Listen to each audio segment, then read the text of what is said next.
بسم الله الرحمن الرحيم. اللهم رب يسر ولا تعسر وتمم بالخير.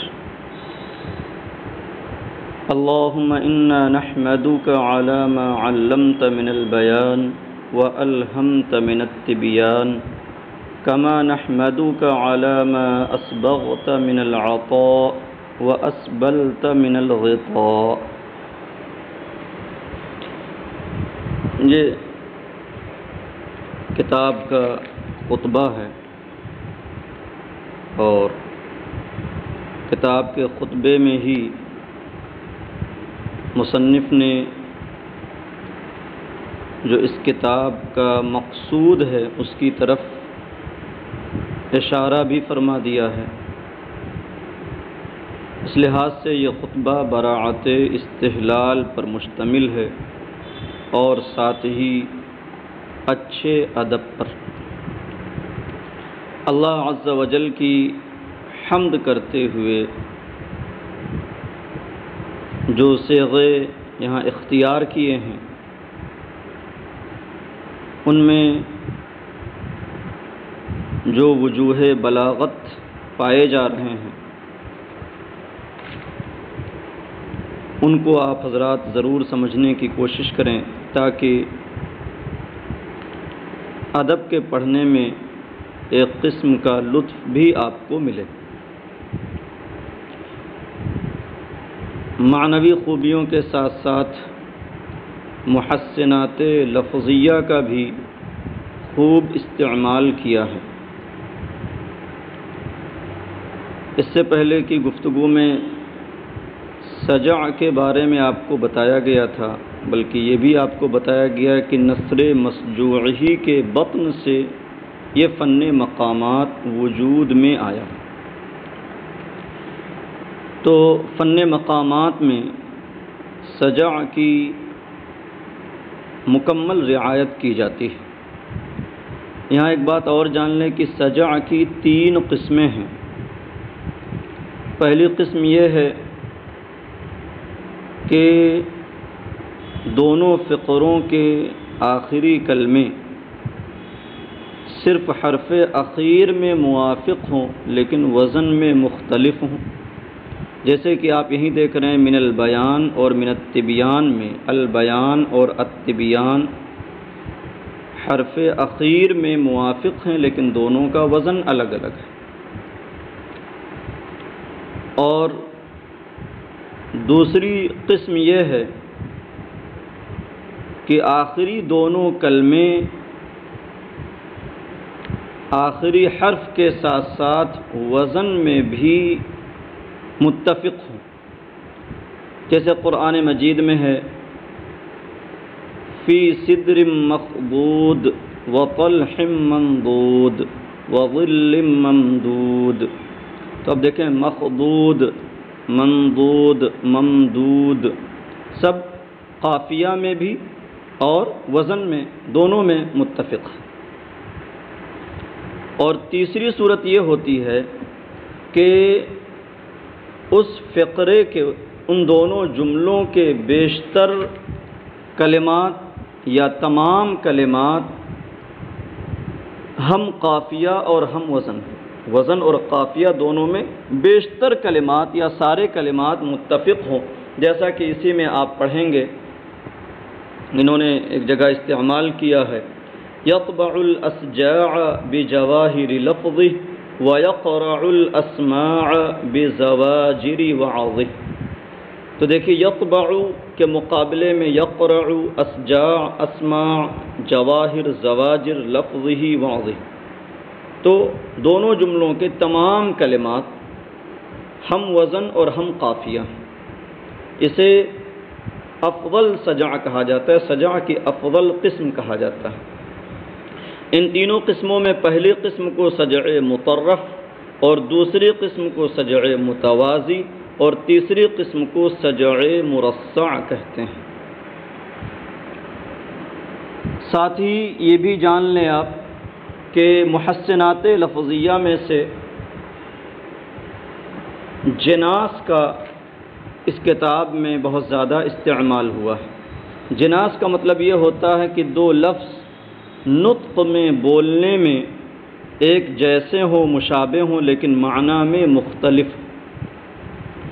پھر یہ مشابہت کبھی تام ہوتی ہے اور کبھی غیر تام. اس اعتبار سے جناس کی دو قسمیں ہیں، جناس تام اور جناس غیر تام.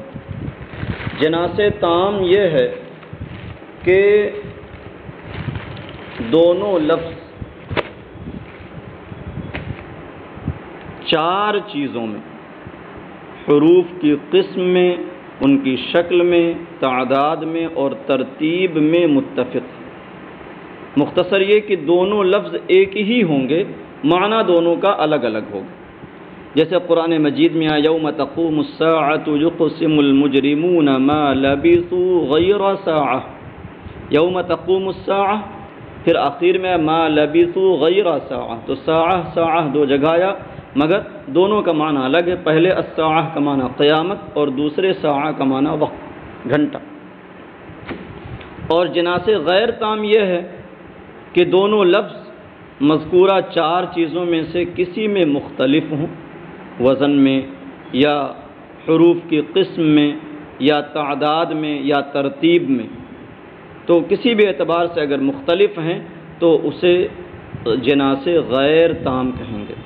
جیسے آپ یہاں دیکھ سکتے ہیں کہ العطاء اور الغطاء استعمال کیا ہے، یوں ہی اسبغتا اور اسبلتا. تو اسبغتا اور اسبلتا میں غین اور لام کا فرق ہے، بقیہ حروف میں مشابہت ہے. ایسے عطاء اور غطاء میں عین اور غین کا فرق ہے. تو اسے جناس غیر تام کہتے ہیں.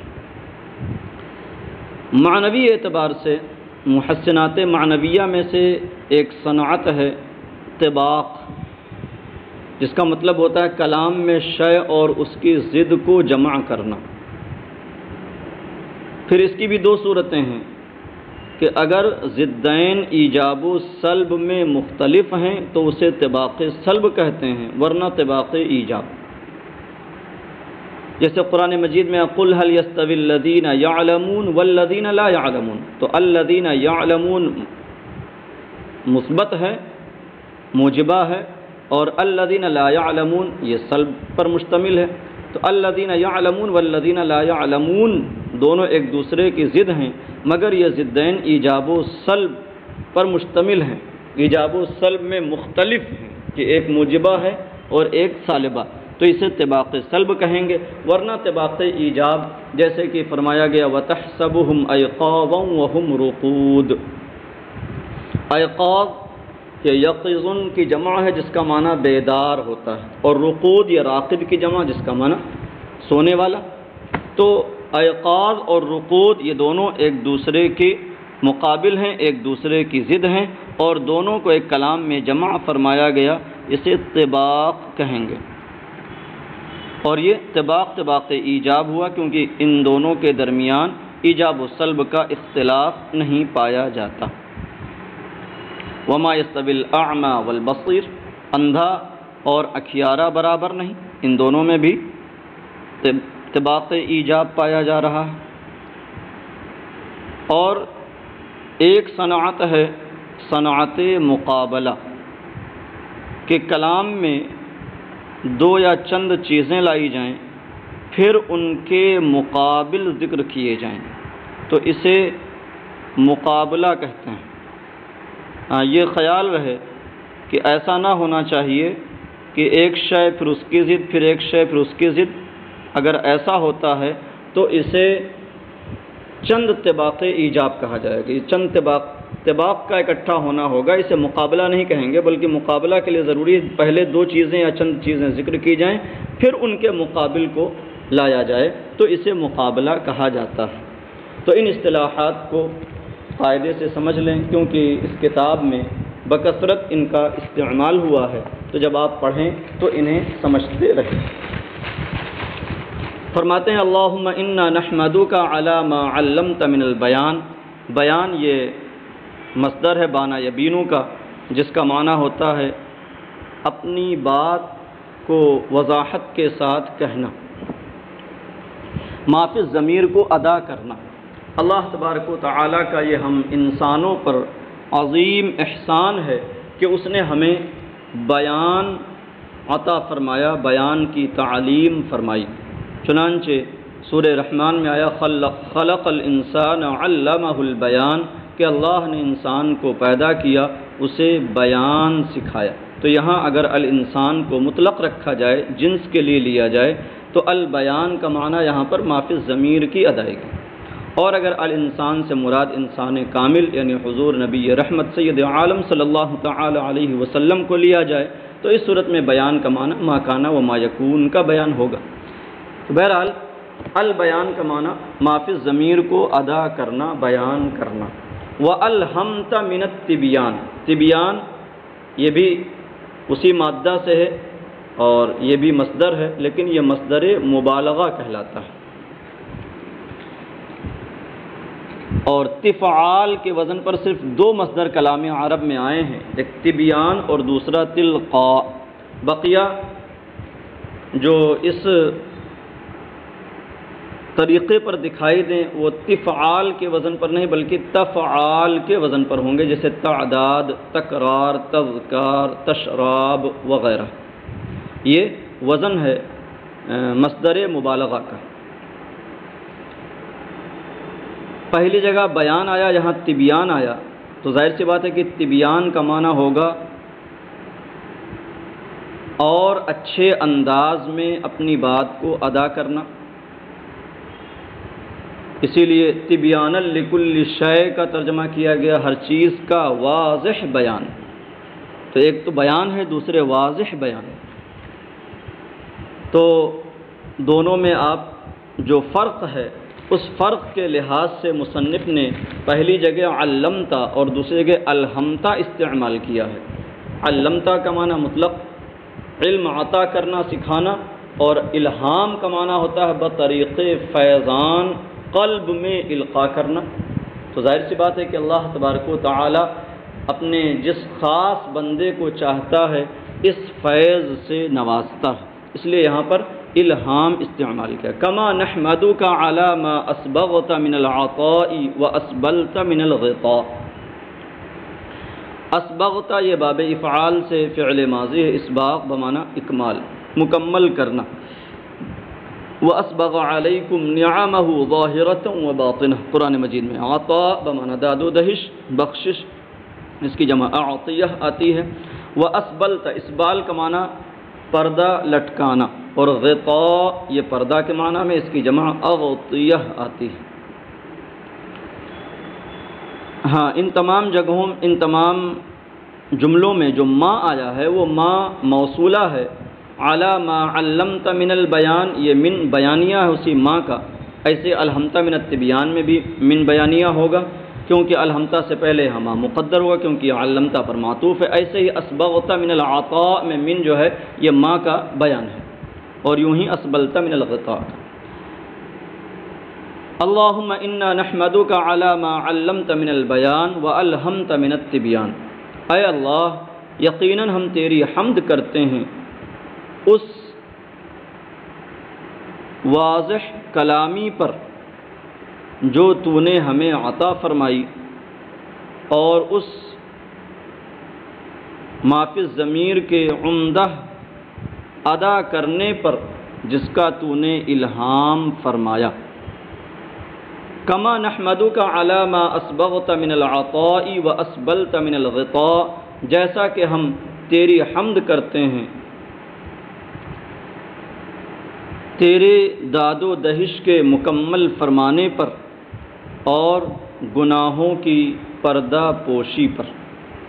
اسبال الغطاء سے مراد پردہ ڈالنا، پردے کو لٹکانا، یہاں مراد ہے گناہوں کی پردہ پوشی فرمانا۔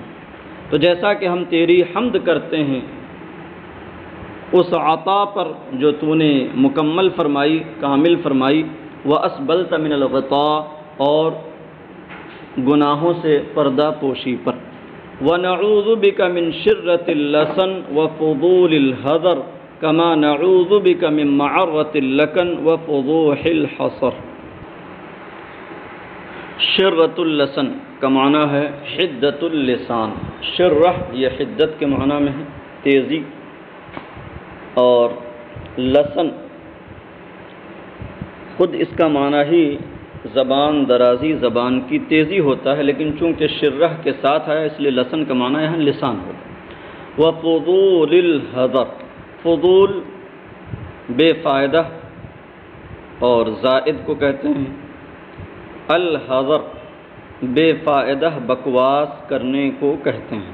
الحذر یہ مصدر ہے ضرب یضرب کا، تو فضول کی جو الحذر کی جانب اضافت ہے، اضافت بیانیہ ہوگی، کیونکہ اسی فضول کا بیان ہے۔ الحذر کی بے فائدہ کیا مراد ہے؟ بے فائدہ بات اور بے فائدہ گفتگو۔ کما نعوذ بک من معرۃ اللکن وفضوح الحصر، معرہ کا معنی عیب، عار، اللکن یہ مصدر ہے لکین یلکن، لکنت والے مادہ سے، اور لکنت کا معنی آپ جانتے ہیں کہ جب آدمی بول رہا ہو تو زبان پھنسے، زبان کا رکنا، یہ لکنت کہلاتا ہے۔ وفضوح الحصر، فضوح یہ فضیحت والے مادے سے جس کا معنی رسوائی، حصر یہ مصدر ہے حصیر یحصر کا جس کا معنی ہوتا ہے بات کرنے کے وقت میں زبان کا بند ہو جانا اور بولنے پر قادر نہ ہونا۔ وَنَعُوذُ بِكَ مِن شِرَّةِ اللسن وَفُضُولِ الْحَذر، اور اے اللہ ہم تیری پناہ لیتے ہیں زبان درازی اور فضول بکواس سے، جیسا کہ ہم تیری پناہ لیتے ہیں لکنت کے عیب اور کلام کے وقت میں کلام پر قادر نہ ہو پانے کی رسوائی سے۔ یہاں آپ دیکھیں تو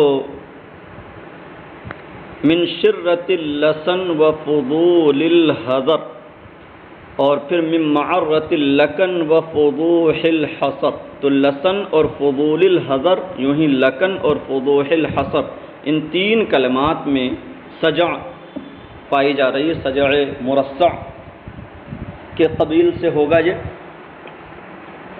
اور ساتھ ہی لسن اور لکن اور فضول اور فضوح ان سب میں جناس غیر تام بھی پایا جا رہا ہے، اور ساتھ ہی مقابلہ بھی ہے، شرۃ اللسن کے مقابلے میں معرۃ اللکن اور فضول الحذر، حذر زائد بات کرنا، بے فائدہ بات کرنا، اور حصر بات کرنے کے وقت میں بات نہ کر پانا، تو حذر کے مقابلے میں حصر استعمال کیا، تو اس طریقے سے یہاں مقابلہ بھی پایا جا رہا ہے۔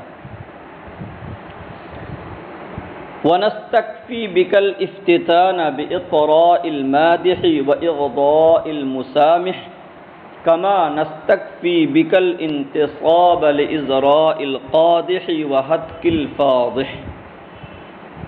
نستکفی باب استفعال سے ہے، کفایت طلب کرنا، حفاظت طلب کرنا۔ الافتتان یہ باب افتعال سے مصدر ہے جس کا معنی فتنے میں پڑنا، مفتون ہونا۔ باطراء المادح، اطراء یہ باب افعال سے مصدر ہے جس کا معنی کسی کی تعریف میں مبالغہ آرائی کرنا۔ حدیث پاک میں آیا لا تطرونی کما اطرت النصارى المسیح، او کما قال صلی اللہ علیہ وسلم، یعنی تم میری تعریف میں ویسا مبالغہ نہ کرنا جیسا کہ نصرانیوں نے حضرت عیسیٰ مسیح علیہ السلام کی تعریف میں مبالغہ کیا کہ انہیں اللہ کا بیٹا بنا دیا اور انہیں ابن اللہ کہہ ڈالا۔ اسی کو علامہ بوصیری نے فرمایا تھا دع ما ادعته النصارى في نبيهم واحكم بما شئت فيه واحتكم۔ ونستکفی بک الافتتان باطراء المادح، مادح مدح سے اسم فاعل، مدح کرنے والا، تعریف کرنے والا۔ واغضاء المسامح، اغضاء یہ مصدر ہے باب افعال سے جس کا معنی چشم پوشی کرنا، آنکھ بند کرنا، نظر انداز کرنا۔ مسامح معنی چشم پوشی کرنے والا۔ کما نستکفی بک الانتصاب لازراء القادح، انتصاب کا معنی نشانہ بننا، لِإِزْرَاءِ الْقَادِحِ، ازراء مانے کسی کی تحقیر کرنا، کسی کو عیب لگانا، قادح مانے عیب جوئی کرنے والا، عیب لگانے والا۔ وَحَتْكِ الْفَاضِحِ، حتک کا معنی ہوتا ہے پردہ دری کرنا، فاضح فضیحت سے اس میں فاعل ہے جس کا معنی رسوا کرنے والا۔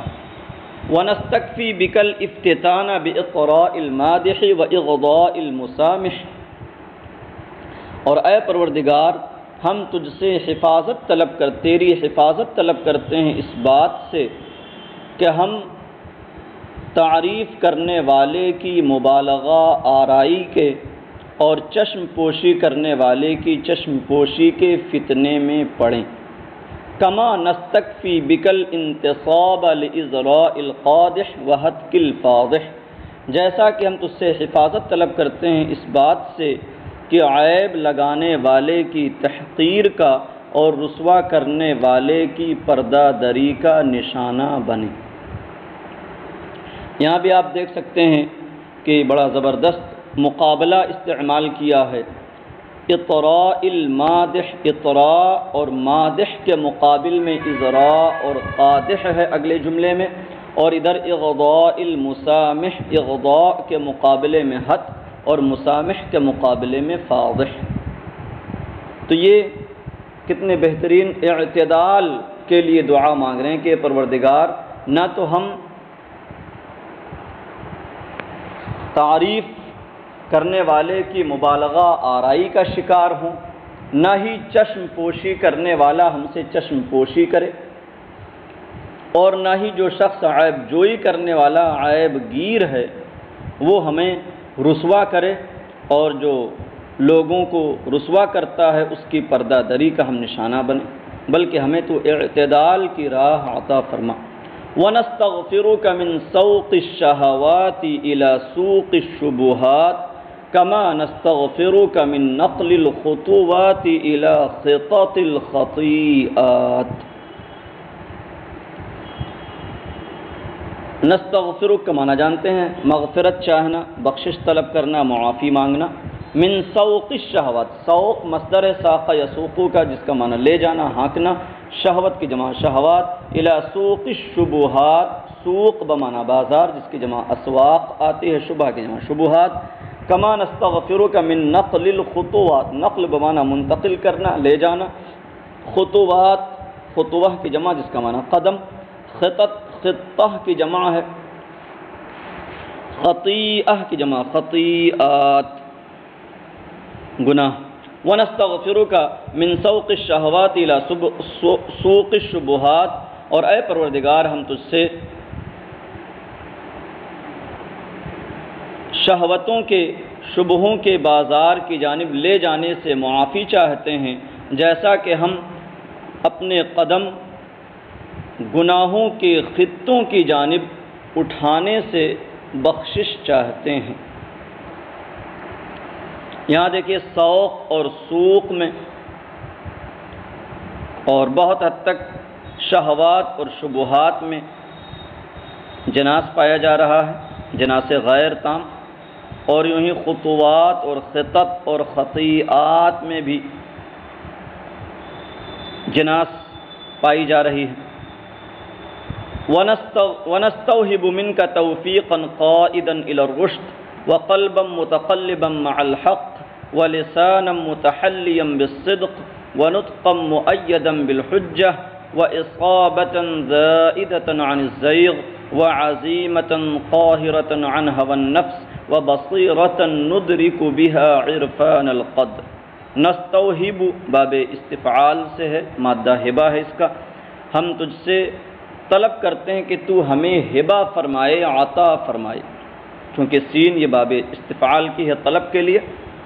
اے نطلب منک ان تہبنا، ہم تجھ سے طلب کرتے ہیں کہ تو ہمیں ہبہ فرمائے، عطا فرمائے۔ کیا عطا فرمائے؟ توفیقا قائدا الی الرشد، توفیق کی صفت ہے قائد جو اس میں فاعل ہے، قاد یقودو سے لے جانے والا، رشد بمعنی ہدایت۔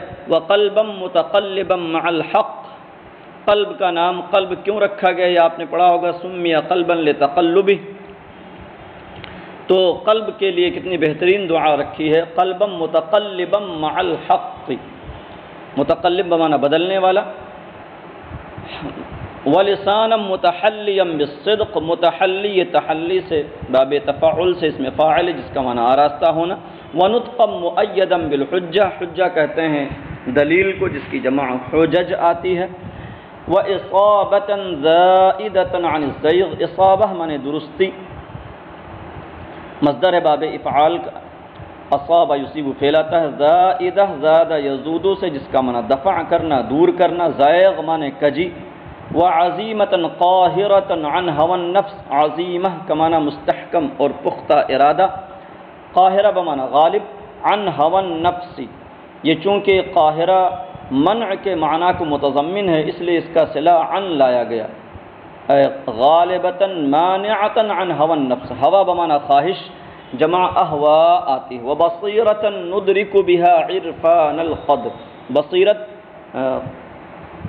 قلب کی، بصیرت کو کہتے ہیں قلب کی معرفت کو، ندرک باب افعال سے فعل مضارع ہے ادراک سے، عرفان بمعنی معرفت، القدر بمعنی لوگوں کی اقدار قدر ہے، ونستوہب منک توفیقا قائدا الی الرشد، اور اے پروردگار ہم تجھ سے طلب کرتے ہیں کہ تو ہمیں بھلائی کی طرف لے جانے والی توفیق عطا فرما، اور حق کے ساتھ بدلتا رہنے والا دل، اور سچائی سے آراستہ زبان، اور دلیل سے تائید یافتہ گویائی، اور کجی سے روکنے والی درستی، اور خواہش نفس سے روکنے والا پختہ ارادہ، اور وہ بصیرت جس سے ہم لوگوں کی قدروں کی پہچان کر سکیں، جس کے ذریعے ہم لوگوں کی قدروں کی معرفت حاصل کر سکیں۔ تو یہاں تک آپ حضرات ملائیں، بقیہ انشاءاللہ اگلے سبق میں۔ السلام علیکم ورحمۃ اللہ وبرکاتہ۔